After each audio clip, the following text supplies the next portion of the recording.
everyone, welcome back to the JNC Collectibles channel. I am Shunping. Today I'm bringing you another weekly update about my past weekend grinding 2 regionals and doing well in those regionals. So before I start the profile, I have some shoutouts. Shout out to Team JNC, fantastic team, give me a lot of support. Shout out to the sponsors, Dueling Guard and Dragon Ink. Remember to use code JNC5 on their website for 5% off on their product. So let's hop into what happened in the past weekend. I played 2 regionals, one IRL, one remote. On Saturday, I went to New York. It was about like a 390 people, 9 rounds regional. I end with finishing a 7-2.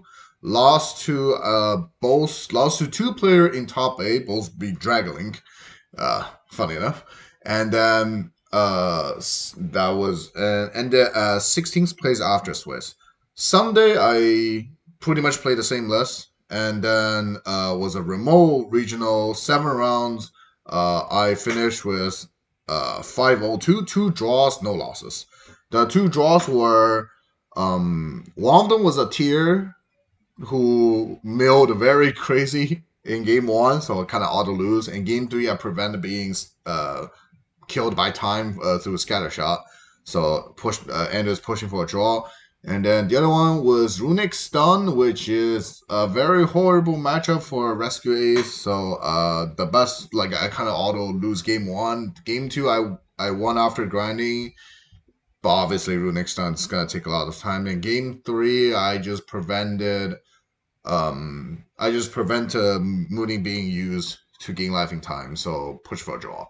So I guess let's hop into the list really quick.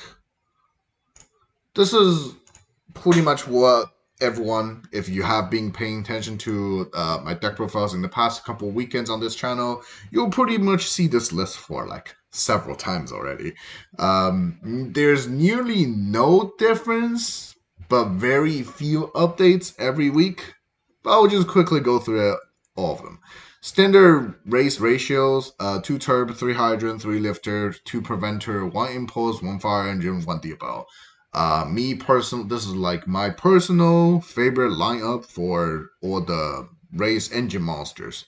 No need for extra impulse, no need for other. Hydrant is 3 hydrant is good in my opinion because I play things that make it good in the extra deck, and then no extra Diabell because I think this card is not like opening start combo is this card neg so much and take too much risk, it's not worth it. And then no funny targets for the Diabell package. I just pretty much cut those for as many hand traps as I can. Then the hand traps. 3 Ash, 3 Vader, 3 Troll, 2 Nib, 3 Imperm. 14 out of 42, so 1/3 of my deck are hand traps. That's the ratio I've been liking and I've been winning with.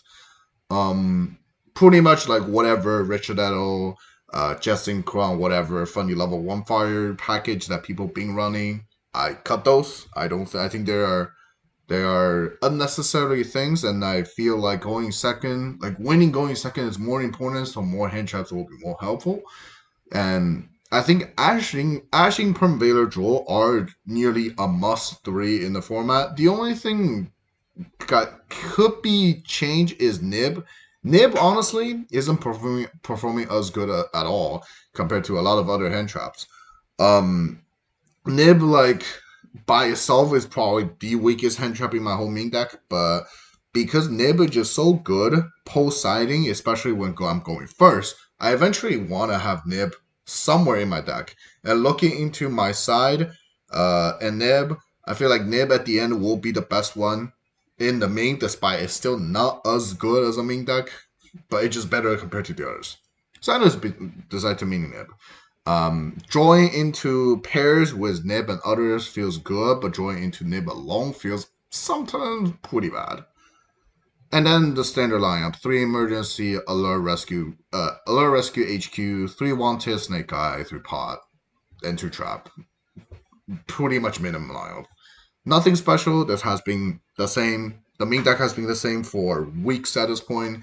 I don't think I will change it unless there's like a ban list or maybe just next set.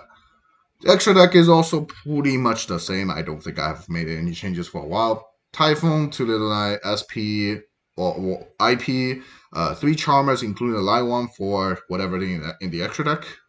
Hiso, this is the card I think made Hydrant better.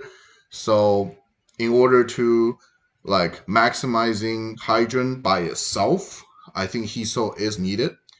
And then selling Apple access or selling access for the OTK, Apple for whenever I want to push through NIP, and then Sunlight, Mirage, Link Rebuild, standard thing, and Couple for time. I've pretty much summoned all these, like all 15 of them, like every tournament.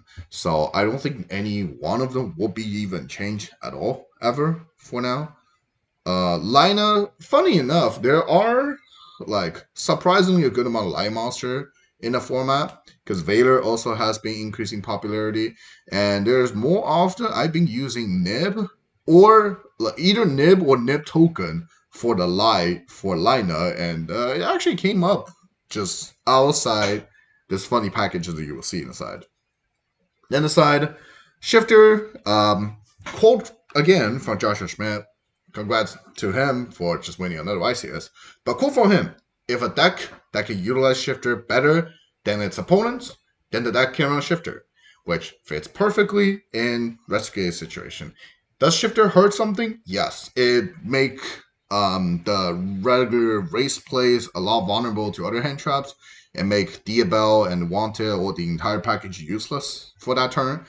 But it pretty much makes sure whenever during the matchup by side these in, it skipped one of their turn, which is none other hand trap can like do this as guaranteed as shifter. So I think shifter is a must. Crow, well, I'll save this for a little bit. Skip this, the next couple things. Duster for back rows. Silent Graveyard and D-Barrier. D-Barrier, in my opinion, is the best, strongest going first card. Because, first of all, it's not losing to other like spell or traps in the back row that would normally kind of taking a collateral damage with the other rescue ace back rows by like a bull wipe. So D-Bear doesn't have that problem, which make D-Bear significantly better inside. And for the decks that doesn't really care D-Barrier, Silent Graveyard is the D-Barrier for those decks. It kind of do the job, specifically saying like Unchained Tier and other things. Occasionally even work on Lab. So this is, in my eyes, the D-Barrier against those decks, which, surprisingly to say, Silent Graveyard even works going second and sometimes can like game breaking in situation, for example, against like Unchained or Lab going second. Then go back a little bit. This is the Gizmo package. In case you don't know, on my own channel, I made specifically a video talking very specific techniques, utilities about Gizmo Uka, how broken I think Uka is currently in the format right now, and some other implication to it. So if you are more curious, go give a look at that video, and then make sure like that one if you learn something.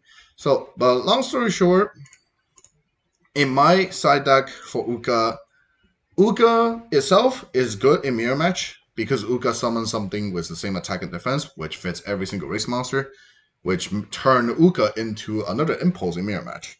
Fire Statue for Unchained matchup because they have random fire monster that being summoned to the board but don't have extra deck fire monster. So Uka into Fire Statue can surprisingly lock them very well.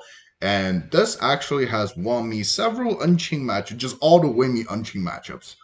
The Light Statue is for Isolde, Genkan, and occasionally Purity, which not happening often because those decks been dropping popularity, but it's there just in case, just for to cover the matchup even better. Because those decks are usually not losing to anything specific, and they have better resistance against like the standard hand traps. And also, Lina was primarily there because I need something to unlock the Light Statue when needed. Then this week I found out something new. the addition of DD Crow in my side. I put in Crow because like Fire King structure that was released last weekend, so I saw there would be probably a lot of people because of the new toy syndrome trying Fire King in regionals and just trying to uh, build something new, have fun. And the weekend before, I was playing Cosmic, anticipating Fire King, also have coverage against Centurion. Centurion turned out not have any popularity in the meta. And then Cosmic also have this weirdness where it's kind of awkward to even side in going first because it would just sit in the back row and you got ball wiped before I even had the chance to activate it. And going second with a Cosmic, unless it's against Runic Stun, usually doesn't feel enough. So I cut Cosmic and putting DD Crow. DD Crow in my eyes, it's a better card against Fire King. It's obviously doesn't do as much against Centurion at all, but Centurion isn't being seen anywhere.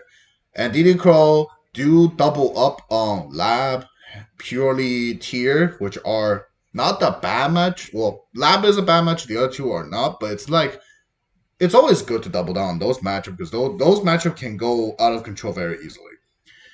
However, DD Crow, I found out this is another target for Gizmo Uka because it is a monster with the same attack and defense. So, because of the existing of Crow in my side, I ended up siding in Uka against a lab player since I kind of don't even have anything else. There's more deck cards in my main deck than useful cards. And the idea was whenever my opponent like welcome big welcome in my turn, it triggers Uka summon. Uka will just target whatever lab monster on their board. Summon a crow. And here I have two bodies, including a level 1. This level 1 can instantly turn into a link creable. Then this is like instant SP level 9 outing the board. Make sure I get this random SP out of nowhere. Can actually drastically change in game the outcome of the game in the real match, it ended up giving me enough material for me to just easily link climb into Axis to clear everything from my lab opponent, then link the Axis into an SP to banish the big welcome from their graveyard. So that actually ended up winning me the game. And another matchup I found out that's being useful is Dragon Link. Because Heavenly Spear is most likely will be triggered in my turn. And it will most likely summon a dark dragon target. Or even if it's a light target, it will be fine because I also have Valor in the main. That I will probably keep both after siding against dragons. So same logic apply. Uka summon, bring out another level 1. Level 1 turn into Link Creeble, SP force outboard after play into Heavenly Sphere. That has came up. I think I did summon a crow, won me a game as dragon because of that. And then even hindsight, my opponent summoned Light Dragon like a safer. I summon Valor. Valor actually will be better in the situation because Valor, this is Lina instantly. That Lina can just reborn the Heavenly Sphere from my graveyard, from my opponent's graveyard. This is an instant Appaloosa or Access code. Or I can just go into Selene because Valor, the spellcaster requirement is fulfilled very easily here. And the only issue just do I have enough spells existing.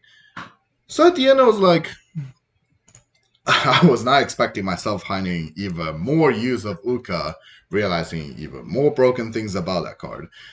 Turn out, I think I'll just keep this how I'll just keep Crow and Uka packaging the side. Don't think I'll make any changes. I have only remote duel regionals in the next couple weekends. So without a BANLIST, I think this just will be the left side play, and then I don't think I need to make any changes. And that being said, this is like not many new things, not a big update compared to the past couple weekends, but there's still something new that's interesting that I would like to share. So if you feel like you learned something, you feel there's something interesting for you, feel free to like the video, subscribe to both the JNC channel and my own channel, and then give the Uka video a shot if you are more curious about what Uka can really do. And I'll be appreciate your support. That being said, I'll see everyone in the next video. Goodbye.